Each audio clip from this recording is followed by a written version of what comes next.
I want to talk about the idea of internal family systems, um, how it originated, this therapeutic modality, what purposes it serves in helping us understand our inner world, and how we can implement it in our own lives. So, internal family systems, or IFS, is a therapeutic modality that was founded by the psychotherapist Richard Dick Schwartz. And it was founded when Richard was in graduate school. He was working with patients, female patients who had eating disorders, particularly bulimia. And at that time, he was trained in the external family systems, psychodynamic therapy. So, therapy that's very focused on the past, what, mom and dad did, and how those narratives affect, people in the present. And he was finding that that approach would only take his patients so far. So, he would help to glean a little bit more context about why they were relating to food in the way that they were, trauma patterns that they had from the past. But there would become a point where that would kind of stagnate, and progress wouldn't be made. And he realized that he fundamentally didn't have the right paradigm, or an incomplete one, and an incomplete language to interface with these patients. Um, because they would come to him and they would talk about themselves as comprised of these sub personalities. So they'd use language like, this part of me feels, fill in the blank, feels, hopeless, feels embarrassed, feels shameful, feels like will never look pretty enough or healthy enough, or, you know, um, and so that kind of led him to this exploration of what's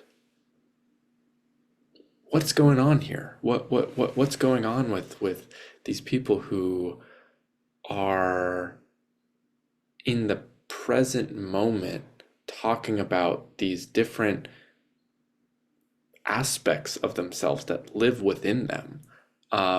What is that? And so this, he ended up developing this theory around the fact that contained within all of us are these different parts, and he would literally have his patients talk to their parts as if they were people. So he would pull up a chair next to his patients, and he would sit, and he would kind of interview the different parts, and ask them what they're trying to tell, what they want to say, how old these parts are, what the patient's relationship to each part is.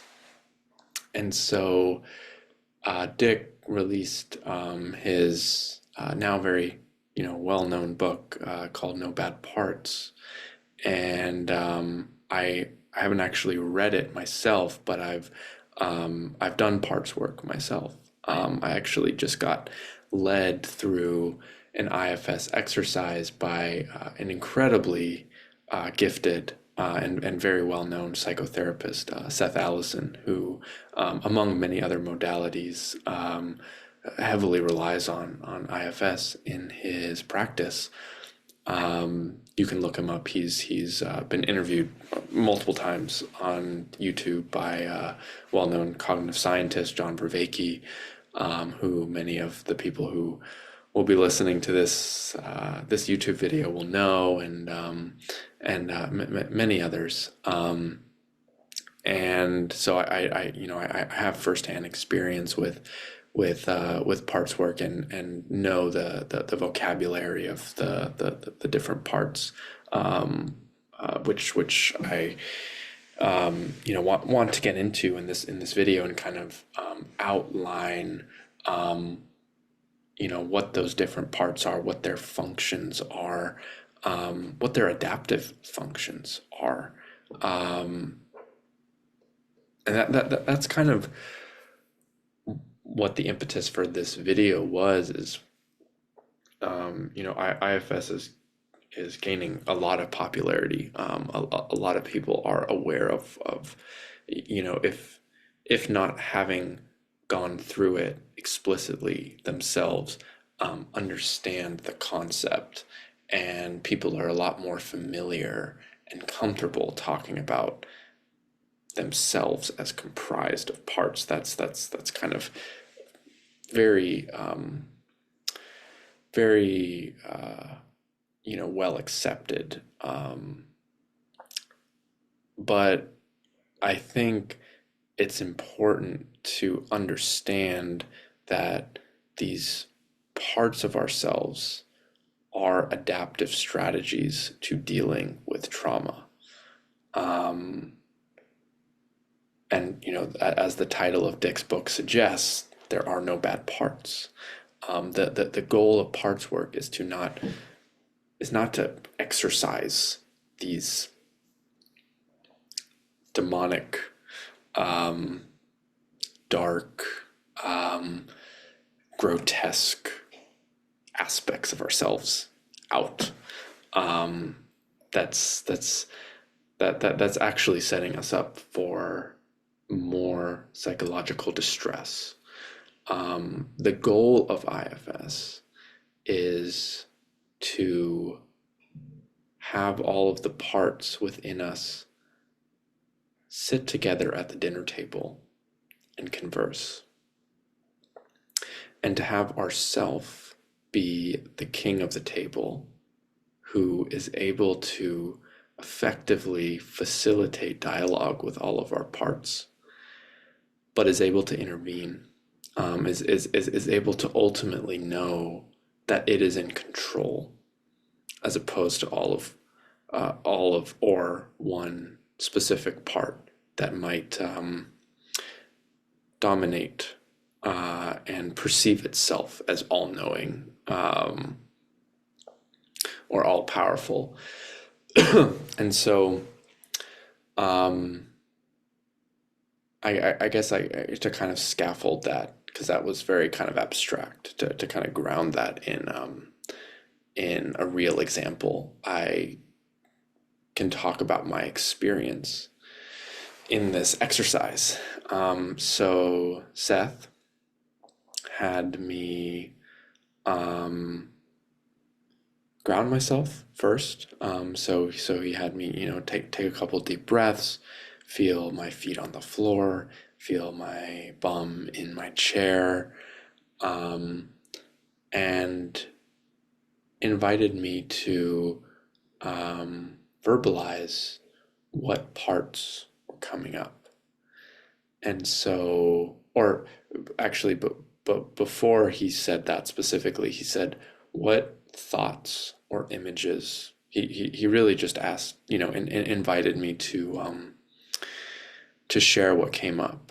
And because I knew where things were going, I kind of started in like the parts framework, but it was really just an invitation to disclose whatever was coming up. And so I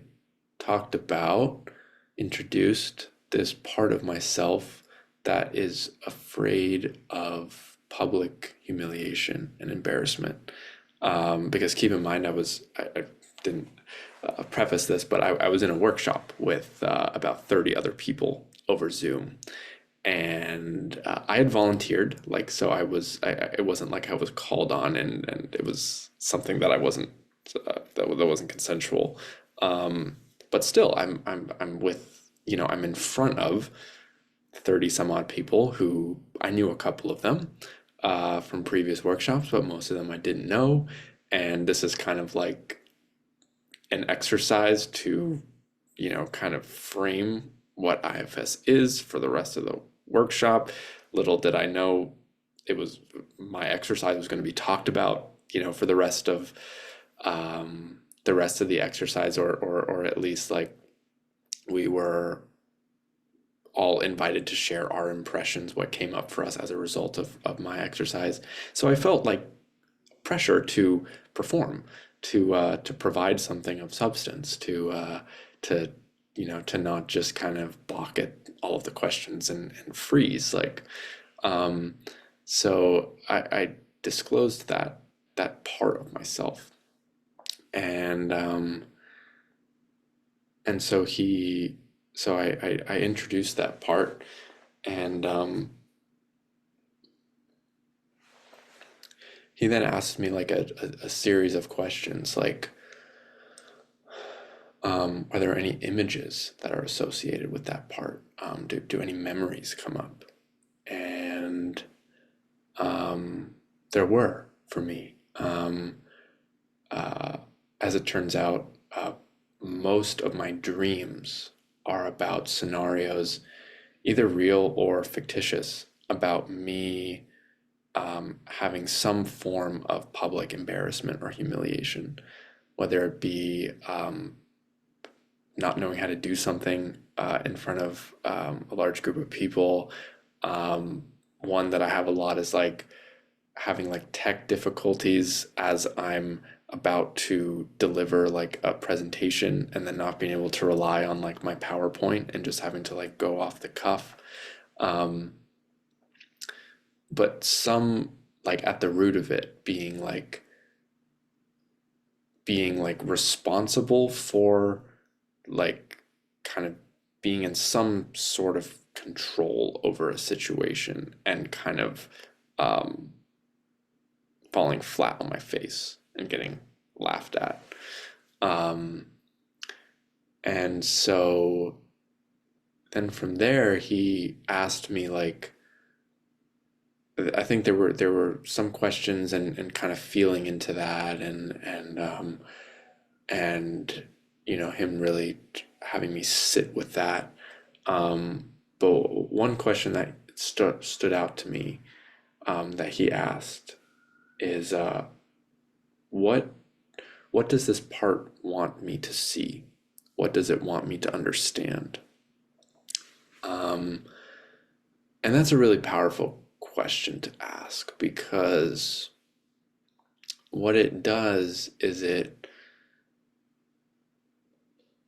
brings you into a relationship with the part that dissolves all judgment, patronization, um,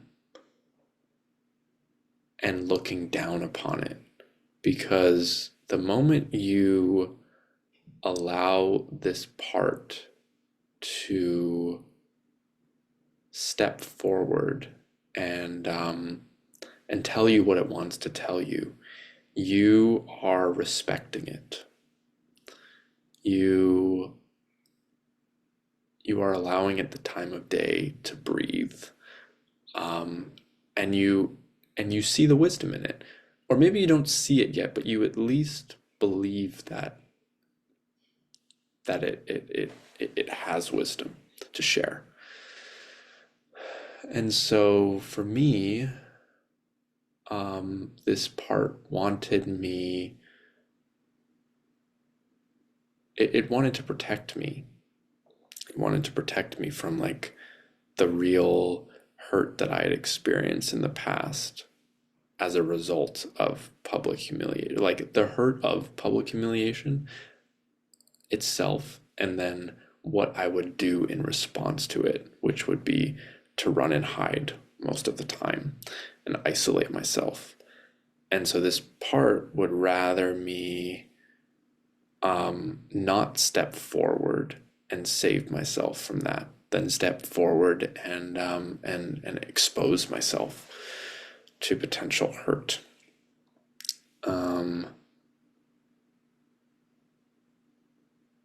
And so I I was sitting with that for a little bit, and Seth, I remember, responded like, "Yeah, that makes sense.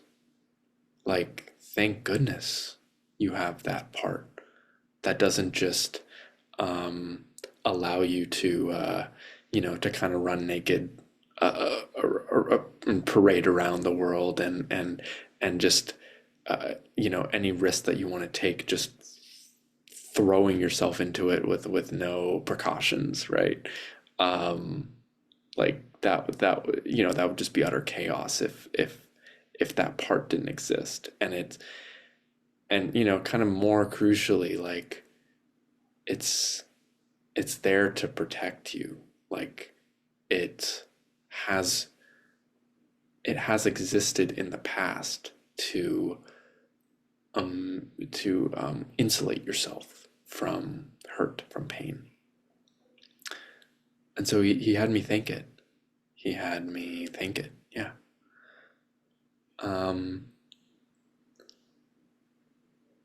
and so there was a kind of a very interesting exploration from there, because he had me notice what other parts were coming up, and there was a part that was left once this in IFS language, this would be a manager part. And so managers are trying to protect. They are trying to control situations as a defense mechanism for feeling.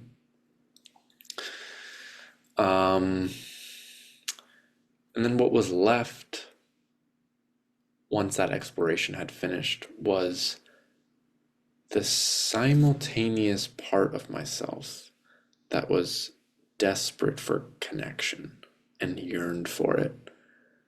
The part that raised my hand to volunteer for this, the part that wanted the spotlight on me.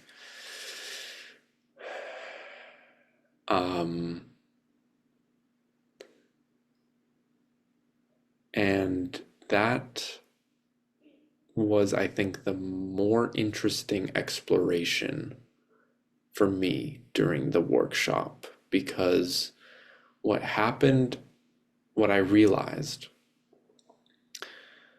like both of these parts I had known existed within me. But what I realized in the workshop, having done them sequentially, was just how much in conflict they were with each other. Like the part that wanted to protect me, that part was protecting the part that yearned for connection. And then in the protector part kind of taking over, the part that yearned for connection didn't get to express itself. And so then it would yearn for connection even more. And then the protector part would come back. So it was like this feedback loop. And it felt like they were at war with each other. Because they were like mutually dependent on each other in like a very kind of cancerous way. And what was fascinating to me was when I heard what each of them had to say, and with Seth's prompting, he would ask me again, what do you want me to see? What do you want me to understand with this part? I was able to understand that both of them are necessary parts of me, and that actually they could work together, and they should work together. I now kind of see the protector part as kind of the constraints for the expressive, creative, generative, excitable part. It's kind of the order to the chaos, if you will, of the other part. Um, and that's, I think, what is kind of meant by this no bad parts concept. It's like your inner psyche, your inner landscape is not a battlefield.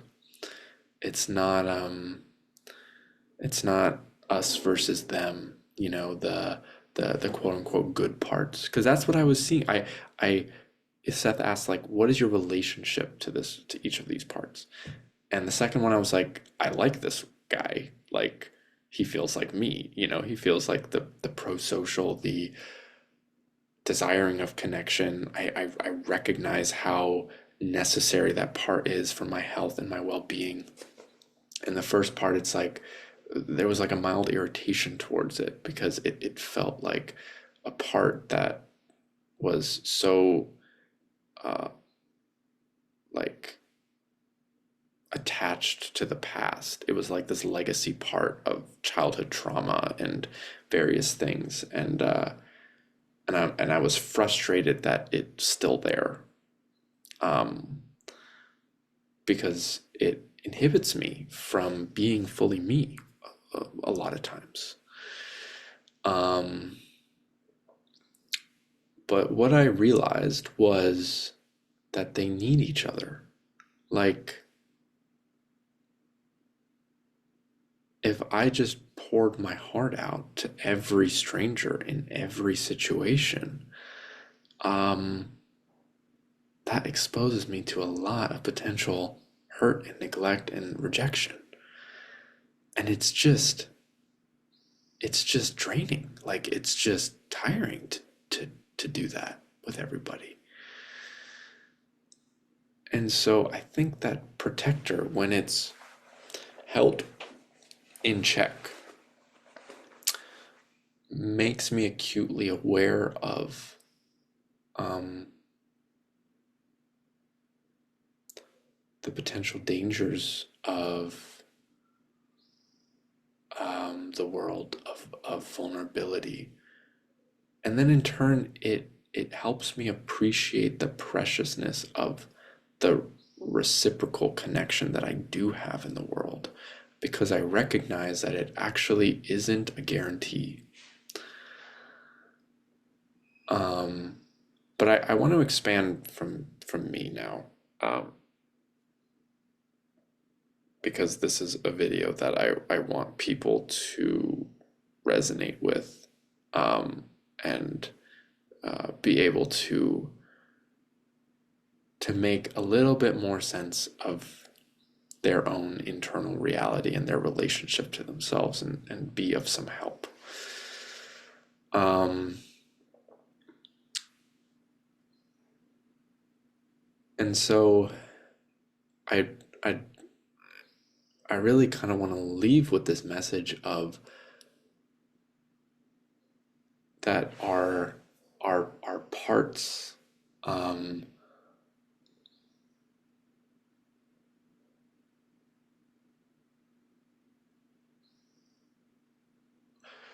our our parts are like, I'm struggling for the right words. I'm playing with a couple metaphors, and I don't think any of them are gonna be perfect.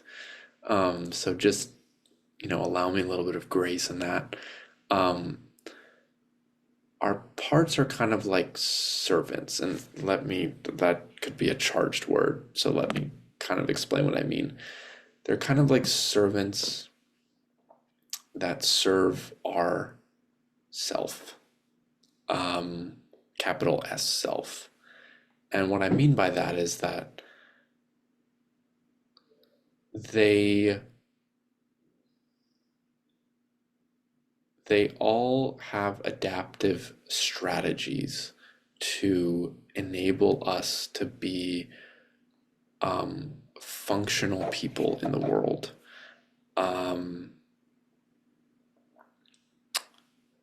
With that being said,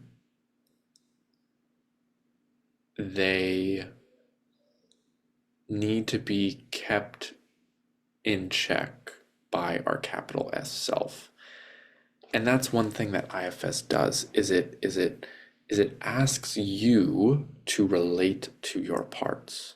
So the second that I was relating to my part, as opposed to being what they call blended with my part, I could see what's in acceptance and commitment therapy, another therapeutic modality. I realize that I'm throwing a bunch of jargon, but I think it kind of grounds what I'm saying in theory, right? In theory that's been rigorously empirically researched. What they call in acceptance and commitment therapy is seeing self in context. So you see that part in the particular context that it was maybe formed in and maybe shows up as. And then what that does in kind of a very like Eastern kind of philosophical way is it detaches you from the part, and you're able to see the 1,000-foot view of that part. So you're no longer fully identified with it. And what that does is it identifies, okay, there is a self, there is a me that is not this part, but is the part that relates to that part. IFS is a very relational modality. And it's not just relation with our internal, like it's not just a solitary practice where we just relate to our individual psyche, our individual landscape, and that's the extent of the work. It's really a relational practice with somebody else. It enables us to have more trust that when these parts start to reveal themselves, that we won't just get consumed by those sometimes harsh voices that these parts have, debilitating, disempowering messages that they have. To be able to say, thank you for all you've done for me, respectfully, step aside. I'm in control. It's such a necessary prerequisite for what we talk about as narrative reconstruction in narrative therapy. I kind of see all therapy as narrative therapy, quite honestly. Yeah, that's really what I wanted to say in this video. I hope that was helpful. Please leave a comment if any of this resonated. I'd love to hear how your journey with IFS has been, kind of what you understand it to be, and how it's helped you in your life. And I'm always open to criticism. These are just my thoughts from my experience. I know that it is just my experience that I'm speaking from, and I'm still relatively new with this work, but those are that's like my perspectives that I have gleaned thus far. They feel pretty true to me. So thank you, and see you in the next video.